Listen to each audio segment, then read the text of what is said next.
नमस्कार, मी आहे अर्चना आणि तुम्ही ऐकत आहात 90.8 कम्युनिटी रेडिओ स्टेशन रेडिओ शुगरचं प्रसारण. श्रोते हो, आजच्या अर्थसाक्षरता या कार्यक्रमामध्ये इनिशियल पब्लिक ऑफरिंग म्हणजेच IPO विषयी आपल्याशी संवाद साधणार आहेत RITच्या MBA विभागाचे प्राध्यापक दिग्विजय पाटील. नमस्कार. आज आपण IPO बद्दल जाणून घेण्याचा प्रयत्न करणार आहोत. तर IPO म्हणजे काय, IPOचे फायदे कसे आहेत आणि आपण त्याचा फायदा कसा करून घेऊ शकतो, तर हे आपण बघण्याचा प्रयत्न करू.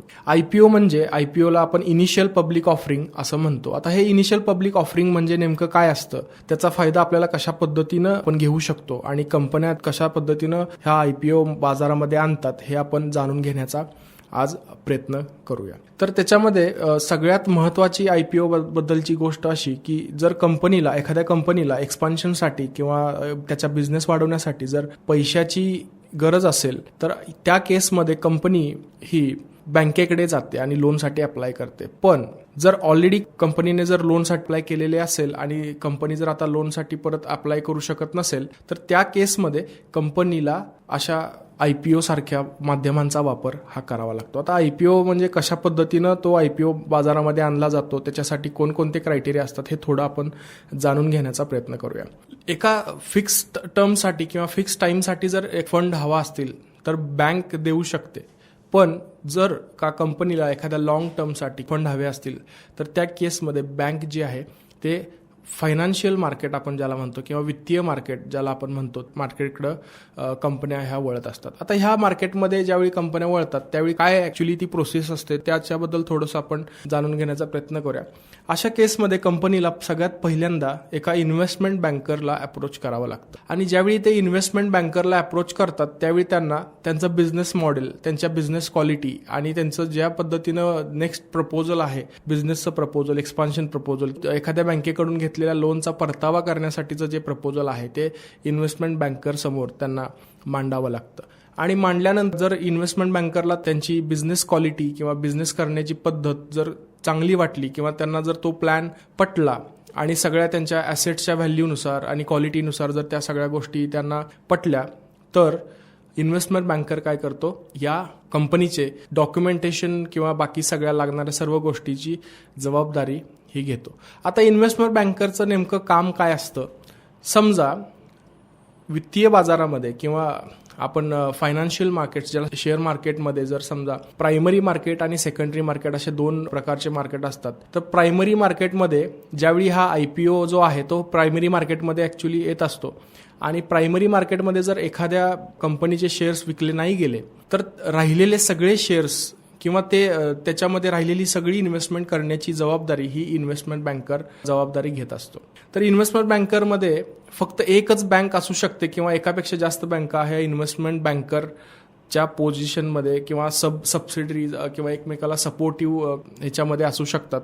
त्याच्यामध्ये असं नाही आहे की फक्त एकच बँक जी आहे ती फक्त इन्व्हेस्टमेंट बँकर असू शकते. तर या केसमध्ये ही बँक जी आहे ही सुद्धा त्या कंपनीबरोबर जोखीम घ्यायला तयार होते, पण ती तेव्हाच घेते ज्यावेळी त्यांना ह्या सगळे जे कंपनीचे प्लॅन्स आहेत, बिझनेस मॉडेल आहे, हे सगळं पटतं आणि ॲसेट क्वालिटीनुसार त्यांना ते ॲग्री होतात ह्या बिझनेसवरती की बाबा फ्युचरमध्ये कंपनीचे जे प्रोजेक्शन्स आहेत ते त्यांच्या बिझनेस मॉडेलला मॅच होतात आणि मग त्याच्यावरून ते डिसाईड करतात की चला आपण रिस्क घेऊ शकतो ह्या कंपनीसोबत. आणि मग ते इन्व्हेस्टमेंट बँकर हे त्या कंपनीसाठी जे सगळे, जसं मी मगाशी म्हटलं की फायलिंग करणं किंवा बाकीच्या सगळ्या रिस्क, जसं म्हटलं की समजा प्रायमरी मार्केटमध्ये IPO लॉन्च झाला आणि IPOमध्ये जर समजा एक 200 करोड जे आहेत ते एखाद्या कंपनीला रेज करायचे आहेत किंवा घ्यायचे आहेत, मार्केटमधून घ्यायचे आहेत, तर त्याच्यामधले फक्त 50 करोड्स किंवा 100 करोडचे शेअर्स विकले गेले किंवा 150 करोडचे शेअर्स जर विकले गेले तर राहिलेले 50 करोडचे जे शेअर्स आहेत ते खरेदी करण्याची जबाबदारी ह्या इन्व्हेस्टमेंट बँकरवरती असते. आता हे इन्व्हेस्टमेंट बँकर जे बनवलेल्या ज्या शीट्स आहेत त्या सेबीकडे, त्याच्यामध्ये ज्यावेळी आपल्याला असे एखादी कंपनी स्टॉक एक्सचेंजमध्ये लिस्टेड करायची असते आणि त्या प्रोसेसमध्ये इन्व्हेस्टमेंट बँकर जे आहे ते डॉक्युमेंटेशनची पूर्तता ही सेबीला करत असते. सेबी ही एक रेग्युलेटरी बॉडी आहे जी आपल्या इंडियन स्टॉक मार्केटला रेग्युलेशन करण्याची काम करते. ज्यावेळी ह्या सगळ्या डॉक्युमेंटेशनची पूर्तता होते आणि सेबीला ह्या सगळ्या गोष्टींच्या पूर्तता केल्यानंतर मग एक बेस प्राइस ज्याला आपण म्हणतो ती ठरवली जाते, ज्याला आपण एक प्राइस बँड असं म्हणतात. म्हणजे फॉर एक्झाम्पल आता रिसेंटली जो झोमॅटो कंपनीचा IPO आला त्याच्यामध्ये जर तुम्ही बघितलं असेल तर जी प्राइस बँड होती ती 72 रुपये ते 76 रुपये पर शेअर्स अशा पद्धतीनं होती आणि टोटल म्हणजे 194 शेअर्सचा तो बँड होता. म्हणजे तो पूर्ण तुम्ही जर खरेदी करायचा असेल तर तुम्ही लॉटला अप्लाय करायचा असतो. म्हणजे तुम्हाला 1 शेअर्स 2 शेअर्स असे तुम्ही अप्लाय करू शकत नाही. Minimum 1 lot. मग 1 लॉट तो किती शेअर्सचा आहे तर 194 शेअर्सचा 194 195 96 शेअर्सचा असा काहीतरी तो लॉट होता आणि त्याची कॉस्टिंग 14,900 समथिंग काहीतरी होती. तर ही प्रत्येक कंपनीला असे हे प्राइस बँड आणि लॉट साईज ही ठरवलेली असते आणि शक्यतो ही लॉट साईजची जी व्हॅल्यू आहे ती 15,000च्या आतच ठेवण्याचा प्रयत्न हा असतो आणि मग त्याच्या अकॉर्डिंगली त्याची लॉट साईज जी ठरवलेली असते. जसं की 72 आणि 76 रुपयाचा जर माझा शेअर असेल तर मला 194 किंवा 195 शेअर्स माझ्या एका लॉटमध्ये असले पाहिजेत.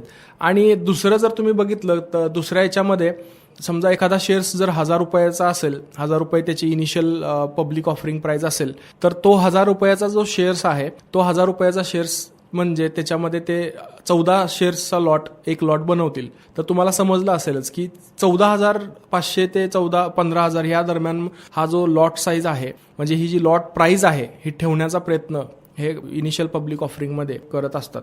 आणि आता याच्यामध्ये जर समजा मला आता झोमॅटो शेअर्सला झोमॅटोच्या IPOसाठी आता IPOचा आपल्याला फायदा कशा पद्धतीनं होतो, मी कशा पद्धतीनं त्याच्यामधून तुम्ही फायदा घेऊ शकता. बघा, ज्यावेळी एखादा IPO येत असतो त्यावेळी त्या कंपनीची प्रोफाईल, त्या कंपनीचे डॉक्युमेंट्स, त्या कंपनीचे प्रोजेक्शन्स, त्या कंपनीचे प्लॅन्स जे डॉक्युमेंट सेबीला सबमिट केलेले असतात की समजा तुम्ही 100 करोड 200 करोड जर मार्केटमधून घेत आहात तर त्या फंडचा वापर तुम्ही कशा पद्धतीने करणार आहात, कुठल्या ठिकाणी करणार आहात, तो तुम्ही तुमच्या लोनचा परतावा करण्यासाठी करणार आहात का तुम्ही तुमच्या बिझनेसच्या एक्सपान्शनसाठी, एखाद्या युनिट एक्सपान्शनसाठी किंवा रॉ मटेरियल बाईंगसाठी जे काही असेल ह्याच्या सगळ्या डिटेल ज्या आहेत त्या आपल्याला पुरवल्या जातात आणि त्या डिटेल्स आपण वाचून त्या कंपनीचं बिझनेस मॉडेल जे आहे ते आपण जाणून घेऊ शकतो. आता जसं आपण बघितलं की झोमॅटोचा शेअर लॉन्च होण्या अगोदर आपल्याला पूर्ण त्याच्या न्यूज, त्याचे सगळे आर्टिकल्स आणि बऱ्याचशाच त्याच्या गोष्टी आपल्याला वेबसाईटवरती अवेलेबल होतात. आता मी ह्या सगळ्या इन्फॉर्मेशन वाचून मी जज करू शकतो की बाबा कंपनी जी आहे त्याचं फ्युचर कसं असू शकतं किंवा भविष्यामध्ये हा जो बिझनेस मॉडेल आहे ते किती पद्धतीनं स्ट्रॉंग असू शकतं. किंवा कधी कधी जर तुम्ही बघितलं तर मार्केटमध्ये जी चर्चा असते किंवा जे आपण बोलतात किंवा निगेटिव्ह पॉझिटिव्ह असो, जसं की ह्या IPO ज्यावेळी लॉन्च होतो तर तो एकतर म्हणजे ज्या प्राइसला तो ठरलेला आहे त्याच प्राइसला तो लॉन्च होतो किंवा बिलो द प्राइस किंवा अबाव द प्राइस. म्हणजे समजा 72 रुपये माझा ठरलेला आहे तर त्याच्या खाली 70 रुपयाला 65 रुपयाला पण तो लिस्ट होऊ शकतो किंवा त्याच्यावरती जर तुम्ही बघितलं तर आता आपण झोमॅटोचा IPO तो 124 रुपयाला 126 रुपये ते 124 रुपयाला तो स्टॉक एक्सचेंजवरती लिस्ट झाला. म्हणजे त्या स्टॉकला असणारी डिमांड आणि त्याचा सप्लाय, म्हणजे आता समजा जर कंपनीला 4,000 करोड 5,000 करोड जर लॉन्च रेज करायचे आहेत तर 5,000 करोड रेज करण्यासाठी मी जर माझी प्राइस 70 ते 75 ह्या दरम्यान ठेवत आहे तर मला किती लॉट करावे लागतील. तर अशा पद्धतीनं ही लॉटची संख्या ठरते की किती लॉट असायला पाहिजेत, किती लॉट असतील.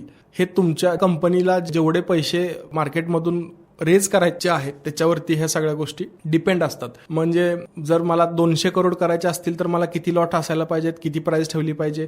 जर मला 4,000 करोड करायचे आहेत, 5,000 करोड करायचे आहेत तर किती असायला पाहिजे. हे सगळं त्या कंपनीच्या कॅल्क्युलेशन्सवरती डिपेंड असतं की किती पैसे रेज करायचे आहेत, किती प्राइस बँड आहे आणि किती लॉट मला करावे लागतात. तर त्याच्यावरती हे सगळ्या गोष्टी डिपेंड असतात. आणि मग जसं मी सांगितलं की जसं त्या कंपनीच्या IPOची डिमांड आहे मार्केटमधून, जर मार्केटमधून डिमांड जास्त असेल तर 100% तो जो ज्यावेळी लॉन्च होईल किंवा लिस्ट होईल त्या दिवशी त्याची प्राइस ही अबाव प्राइस, म्हणजे जसं झोमॅटोचं केसमध्ये बघितलं आपण की 126 रुपयेला तो 124 ते 26 रुपयाच्या रेंजमध्ये तो स्टॉक एक्सचेंजवरती लिस्ट झाला. अशा पद्धतीचे हे गेन्स आहेत. म्हणजे तुम्ही आज 70 रुपयाला 72 रुपयाला घेतलेला लॉट साईज, 76 रुपयाला घेतलेली लॉट साईज, उद्या ती त्याची किंमत 126 रुपये झाली आणि 4 दिवसामध्ये तो 140 रुपयापर्यंत पोहोचला आणि तुम्हाला जे रिटर्न्स आहेत तुम्ही विचार करू शकता की 100% जास्त रिटर्न्स तुम्हाला इथं झोमॅटोच्या शेअर्समध्ये मिळलेले आपल्याला बघायला मिळाले. आता ह्या पाठीमागच्या वर्षांमध्ये जर आपण विचार केला तर 90% जास्त जे IPO लॉन्च झाले, म्हणजे जे IPO लॉन्च झाले त्यातले 90% पेक्षा जास्त IPO जे आहेत यांना लिस्टिंग गेन मिळाला आणि लिस्टिंग गेन मिळून आता ते चांगल्या पद्धतीनं लिस्टिंग गेन करून आता चांगल्या पद्धतीनं त्यांनी पुढे ग्रोथ पण घेतलेली आहे. त्याच्यामध्ये आपण माइंडस्पेसचा जर शेअर बघितला तर त्याने जवळजवळ 500-800% रिटर्न्स आतापर्यंत जनरेट करून दिलेले आहेत इन्व्हेस्टर्सना. तर श्रोते हो, आपल्याला ज्यावेळी आपल्याकडे पैसे असतात आणि आपण इन्व्हेस्टमेंट करत असताना अशा ज्या अपॉर्च्युनिटीज ज्या आहेत मार्केटमध्ये येणाऱ्या नवीन नवीन अपॉर्च्युनिटीजचा जर तुम्ही विचार केला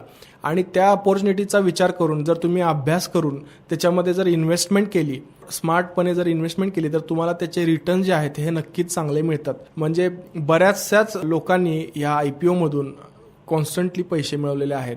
बरेचसेच आता IPO लॉन्च झाले मध्ये श्याम मेटॅलिक्स असो किंवा खूप चांगले चांगले मेटॅलिक. आता याच्यामध्ये एक निगेटिव्ह साईडला गेलेला IPO कोणता आहे तर कल्याण ज्वेलर्स. आपल्याला सगळ्यांना माहिती आहे कल्याण ज्वेलर्सचा IPO जो आहे तो बिलो प्राइस ओपन झाला. त्याचे कारण वेगळे असतील, त्याचा बिझनेस मॉडेल लोकांना आवडलं नसेल किंवा त्याच्यामध्ये इन्व्हेस्टमेंट बँकर्स असतील किंवा बाकीच्या ॲडव्हर्टाइजमेंटचा रोल्स थोडा ॲक्टिव्हली प्ले झाला नसेल, जो काही असेल तो. तर अशा पद्धतीनं हे IPOचे फायदे आपल्याला असतात आणि आपण याच्यामध्ये अजून बऱ्याच गोष्टी जाणून घेण्याचा प्रयत्न करू की IPO मध्ये आपण कशा पद्धतीनं इन्व्हेस्टमेंट करू शकतो, कुठल्या पोर्टलवरती जाऊन तुम्ही अप्लाय करू शकता.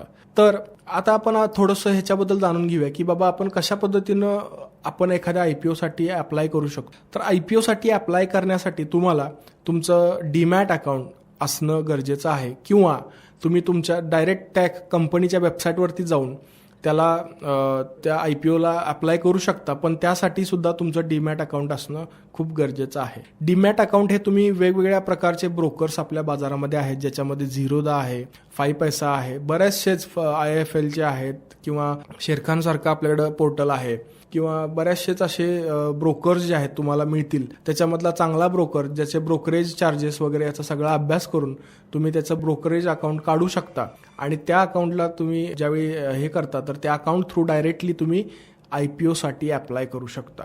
तर आपण आज बघितलं की कशा पद्धतीनं IPO हा प्रायमरी मार्केटमध्ये येतो, त्याच्यामध्ये कशा पद्धतीनं आपल्याला त्याचे बेनिफिट्स मिळतात आणि कशा पद्धतीनं आपण त्याच्यासाठी अप्लाय करू शकतो. तर हे आपण थोडक्यात जाणून घेण्याचा प्रयत्न केला. जर तुम्हाला याच्या संदर्भात कोणतीही शंका असेल तर तुम्ही मला माझ्या फोन नंबरवरती कॉन्टॅक्ट करू शकता. तर माझा मोबाईल नंबर आहे 7387 76 76 42 7387767642. हा माझा मोबाईल नंबर आहे. तुम्ही याच्यावरती मला कॉल करू शकता आणि तुमचे जे काही शंका असतील त्या मला विचारू शकता. तुम्ही मला ईमेल करू शकता. माझा ईमेल ॲड्रेस आहे digvijs.patil@riteindia.edu. परत एकदा रिपीट करतो, digvijs.patil@riteindia.edu. तर तुम्ही याच्यावरती मला मेल करू शकता आणि तुम्हाला तुमच्या मनातल्या प्रश्नांचं उत्तर मिळून जाईल. पुन्हा भेटू. थँक्यू. श्रोते हो, अर्थसाक्षरता या कार्यक्रमामध्ये आज आपण इनिशियल पब्लिक ऑफरिंग म्हणजेच IPO विषयीची माहिती ऐकलीत. RITच्या MBA कॉलेजचे प्राध्यापक दिग्विजय पाटील यांच्याकडून.